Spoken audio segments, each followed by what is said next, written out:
നാരായണിന്റെ മൂന്നാൺമക്കൾ ഞാൻ ഇപ്പൊ സിനിമ കണ്ടിറങ്ങിയതുള്ളൂ. നല്ലൊരു റിയലിസ്റ്റിക് ആയിട്ടുള്ള മൂവിയാണ്.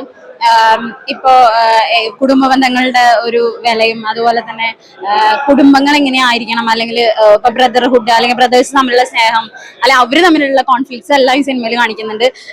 മ്യൂസിക് രക്ഷയില്ല. കുറെ നാളുകൾക്ക് ശേഷം നല്ല രാഹുൽ രാജ് സാറാണ് മ്യൂസിക് ചെയ്തിരിക്കുന്നത്. സാറിന്റെ മ്യൂസിക് നമുക്ക് കുറെ കാലങ്ങൾക്ക് ശേഷം നല്ല മ്യൂസിക് ഈ സിനിമയിലൂടെ കാണാൻ പറ്റി. പിന്നെ അതിന്റെ ഒരു ഇത് പറയുന്നത് നാരായണീന്റെ മൂന്നാൺമക്കൾ എന്ന് പറയുന്നുണ്ട്. അപ്പോ അത് കോഴിക്കോട് ഭാഗത്താണ് ഈ സിനിമ നടക്കുന്നത്. അപ്പൊ അതുകൊണ്ട് തന്നെ നമുക്കൊരു ആ ഒരു പേരിൽ തന്നെ ഒരു നാട്ടുമ്പുറങ്ങളിലുള്ള ഒരു കഥയാണെന്ന് നമുക്ക് മനസ്സിലാക്കാൻ പറ്റും. അതുപോലെ തന്നെ ശരിക്കും റിയലിസ്റ്റിക് ആയിട്ടുള്ള മൂവിയാണ്. എല്ലാവരും ഒന്നിനൊന്നും വെച്ചാണ് അഭിനയിച്ചിരിക്കുന്നത്. ജോജി ചേട്ടന്റെ ക്യാരക്ടറാണ് എനിക്ക് കുറച്ചും കൂടി ഡെപ്ത് ആയിട്ട് തോന്നിയത്. ആളുടെ ക്യാരക്ടർ വളരെ നന്നായിട്ടുണ്ട്.